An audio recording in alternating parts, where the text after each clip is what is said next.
ગઈકાલે પીજીવીસીએલના general manager finance તરીકે નોકરી કરતા કિંતુ કુમાર શશિકાંતભાઈ મલકાણ સાથે એક સાયબર ફ્રોડનો બનાવ બનેલ હતો.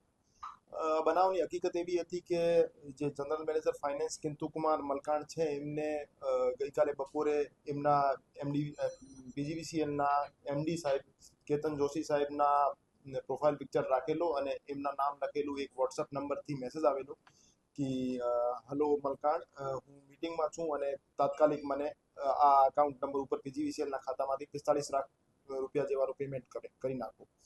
તો એમને કેતન જોશી સાહેબના જેન્યુઇન નંબર માનીને, એમનો જેન્યુઇન મેસેજ માનીને બેંક ખાતામાંથી, પીજીવીસીએલના બેંક ખાતામાંથી જે બેંક અકાઉન્ટની ડિટેલ પ્રોવાઈડ કરવામાં આવેલ હતી એ ખાતામાં 45 લાખ રૂપિયાનું ટ્રાન્ઝેક્શન કરી નાખ્યું. આ ટ્રાન્ઝેક્શન થયા પછી 30 લાખ રૂપિયાનો ટ્રાન્ઝેક્શન કરવા માટે ફરીથી મેસેજ આવેલો.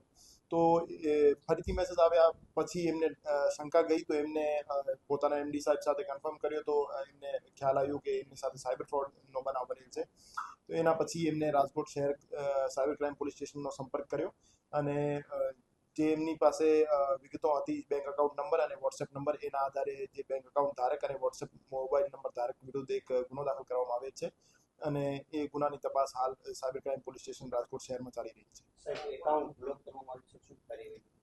જે એકાઉન્ટ્સમાં પૈસા ગયેલ છે એમાં ફ્રીઝ કરવામાં આવેલ છે અને એમનો ડેબિટ ફ્રીઝ કરી એને જે પણ અમાઉન્ટ અમારો ડિસ્પ્યુટેડ હતો એને બ્લોક કરવામાં આવેલ છે. અમુક અમાઉન્ટ જે છે એ એટીએમ અને ચેક મારફતે વિડ્રો થઈ ગયેલ છે. આ સિવાયનો તમામ અકાઉન્ટમાં તમામ અમાઉન્ટ છે એ હોલ્ડ કરવામાં આવેલ છે. શરૂઆતમાં એક અકાઉન્ટમાં પૈસા ગયા, પછી એક અકાઉન્ટથી મલ્ટિપલ લેયર્સમાં, મલ્ટિપલ અકાઉન્ટ્સમાં પૈસા ટ્રાન્સફર થયેલા છે. તો એ બાબતે અમે તપાસમાં એમના ઉપર કાર્યવાહી કરીશું. જે અકાઉન્ટ છે એ સિલીગુડી વેસ્ટ બેંગોલનો અકાઉન્ટ છે અને ત્યાંથી જ વિડ્રો થયેલ છે.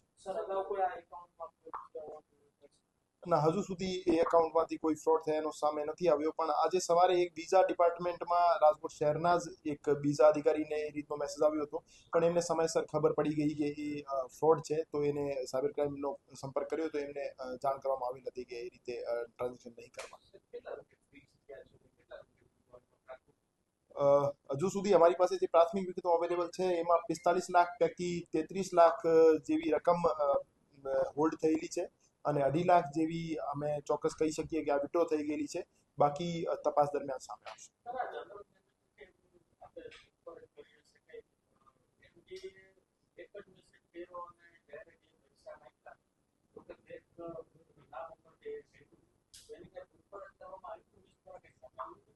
ફરિયાદીશ્રીનો એમાં કોઈ નેગેટિવ રોલ નહીં જણાઈ આવતું. ફરિયાદીનો જેન્યુઇનલી એવું માનવું હતું કે સાહેબે મને પર્સનલ નંબરથી મેસેજ કરીને અર્જન્ટમાં કીધું છે એટલે એને ભરોસો કરી લીધો.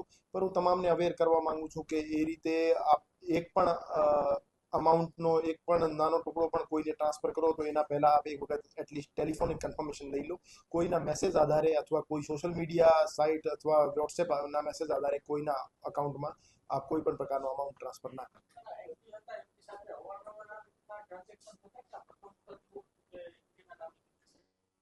ના, એવું પ્રથમ વખત હતું કે એમડી સાહેબના નામથી મેસેજ આવ્યું હતું, નવા નંબરથી મેસેજ આવ્યું હતું, તો એમને ટ્રાન્સફર કર્યું. બાકી જનરલ મેનેજર ફાઇનાન્સ હોવાના કારણે એમડી સાહેબ સાથે આ રીતની એમની ચર્ચા થતી હતી, પણ એમના રેગ્યુલર નંબર સાથે થતી હતી.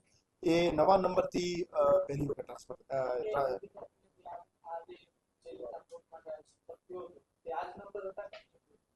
ના, બીજા નંબરથી આ ચર્ચા થઈ.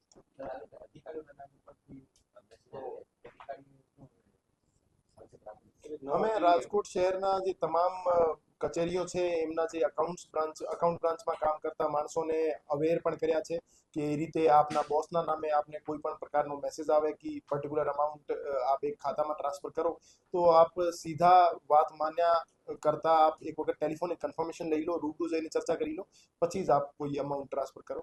એના કરતા આપ ફક્ત અને ફક્ત મેસેજના આધારે કોઈ પણ પ્રકારનો અમાઉન્ટ ટ્રાન્સફર ના કરો.